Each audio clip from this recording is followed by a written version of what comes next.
اعوذ باللہ من الشیطان الرجیم بسم اللہ الرحمن الرحیم۔ دوستو، ثانیہ موٹر وے منصوبہ بندی کس نے کی؟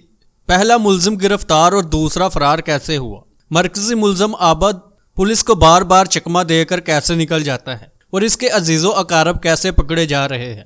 یہ اور بہت کچھ آج کی ویڈیو میں ہم آپ کو بتائیں گے۔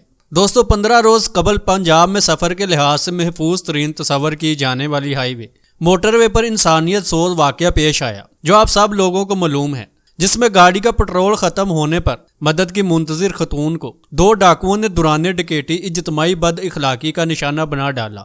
اس کیس کے مرکزی ملزم عابد کو پولیس تاحال گرفتار نہیں کر سکی۔ اس کی اصل وجہ کیا ہے یہ آپ کو آگے چل کر ویڈیو میں پتہ چل جائے گا۔ دوستو، البتہ پولیس نے اس کے ہمراہی ملزم شفقت کو گرفتار کر لیا ہے۔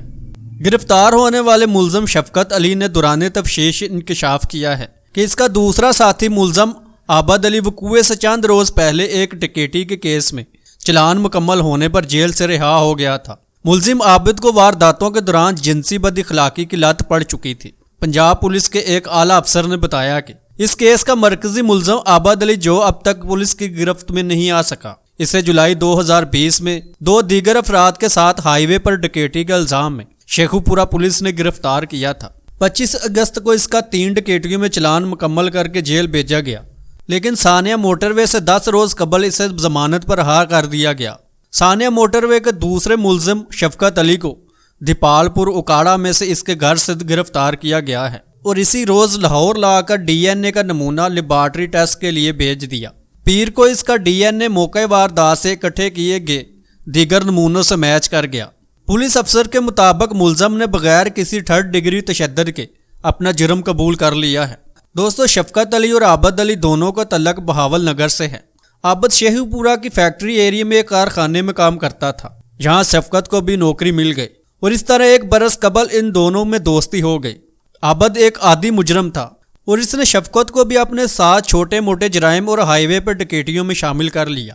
کچھ ماہ بعد شفقت کو کاڑا چلا گیا کیونکہ اسے وہاں ایک کولڈ سٹور میں کام مل گیا تھا۔ اس کے باوجود وہ اکثر ڈکیتیوں کے لیے عابد سے ملنے آتا تھا۔ دوستو، ستمبر کی 7 تاریخ کو بھی عابد نے شفقت کو فون کیا اور اسے کہا کہ میری طرف آؤ، گپ شپ کریں گے۔ یہ لفظ وہ ڈکیتی کے منصوبے کے لیے کوڈ ورڈ کے طور پر استعمال کرتے تھے۔ شفقت اسی شام شیخو پورہ پہنچا۔ دونوں نے رات اور اگلا دن عابد کے گھر پر گزارا اور 8 اگست کی شام کو یہ دونوں گجر پورہ آ گئے۔ عابد نے اپنے تیسرے ساتھی اقبال عرف بالا کو بلوایا، جو قریبی علاقے لکھو ڈیر میں رہتا تھا، تاکہ وہ بھی ان کے ساتھ ڈکیتی کی واردات میں شامل ہو، مگر بالا نے مصروفیت کی بنا پر انہیں منع کر دیا۔ دوران تفتیش شفقت نے بتایا کہ اس روز ان کا منصوبہ یہ تھا کہ وہ موٹر وے کے نیچے واقع انڈر پاس سے گزرنے والے راہ گیروں کو لوٹیں گے۔ وہ اپنے شکار کا انتظار کر رہے تھے جب انہوں نے موٹر وے پر ایک گاڑی کھڑی دیکھی جس کے اشارے جل بجھ رہے تھے۔ عابد موٹر وے پر گیا اور گاڑی کی کھڑکی سے اندر باہر کا جائزہ لیا۔ واپس آ کر شفقت کو بتایا کہ ایک اکیلی عورت گاڑی میں بیٹھی ہے۔ دونوں اس خاتون کی گاڑی کے پاس ڈکیتی کی نیت سے پہنچے اور دیکھا کہ خاتون کے علاوہ 3 بچے بھی تھے جو سو رہے تھے۔ عابد نے پستول دکھا کر خاتون کو گاڑی کا دروازہ کھولنے کا کہا، مگر خاتون کے انکار پر اس نے پستول کی مدد سے گاڑی کی کھڑکی کا شیشہ توڑ کر دروازہ کھول دیا اور خاتون کو گاڑی سے باہر گھسیٹنے کی کوشش کی۔ اسی دوران خاتون کو تشدد کا نشانہ بنایا گیا۔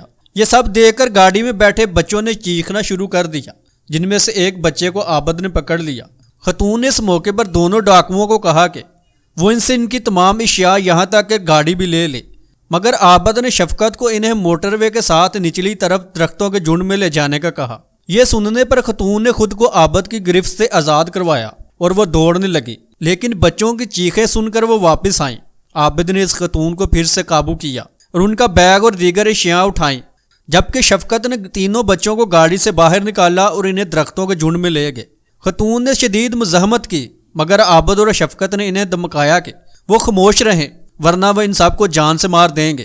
اس کے بعد شفقت نے تینوں بچوں کو قابو میں کیا اور عابد نے خاتون کے ساتھ جنسی بد اخلاقی کی، جس کے بعد یہی عمل شفقت نے دہرایا۔ پولیس افسر کہتے ہیں کہ جب خاتون پہلی مرتبہ گاڑی سے دور بھاگی، اس وقت وہاں سے گزرنے والے ایک شخص نے یہ سب واردات دیکھی اور کچھ گڑبڑ محسوس کرتے ہوئے انہوں نے پولیس کی ایمرجنسی پر کال کی، جس کے بعد ڈولفن اسکواڈ وقوع پر پہنچی۔ جب پولیس جائے وقوع پر پہنچی تو عابد اور شفقت دونوں موقع پر موجود تھے اور خاتون کے بیگ کی تلاشی لے رہے تھے۔ ایک پولیس افسر نے 2 ہوائی فائر کیے اور جب عابد اور شفقت بانپ گئے کہ پولیس آ گئی ہے تو دونوں وہاں سے بھاگ کر درختوں کے گھنے جھنڈ میں چھپ گئے۔ 2 گھنٹے بعد وہاں چھپے رہنے کے بعد دونوں ملزمان صبح 7 بجے عابد کے گھر پہنچے۔ یہاں سے شفقت اکاڑا چلا گیا اور وہاں ایک خفیہ مقام پر چھپ گیا۔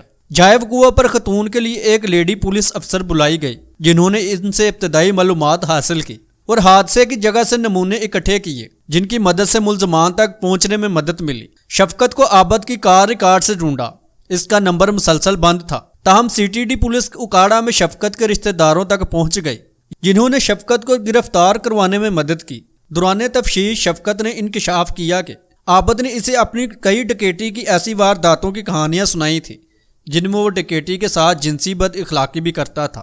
عابد پہلے بھی کئی مرتبہ گرفتار ہو چکا تھا مگر ہر بار وہ مختلف وجوہات کی بنا پر رہا ہو جاتا تھا۔ اس وقت بھی وہ آزاد گھوم رہا ہے۔ دوستو یہاں یہ وضاحت ضروری ہے، پولیس کی حراست میں دیے گئے ملزم کے بیان کی بہت زیادہ قانونی اہمیت نہیں ہوتی، کیونکہ اکثر الزام لگتا ہے کہ ملزم نے تشدد سے بچنے کی خاطر بیان دیا ہے۔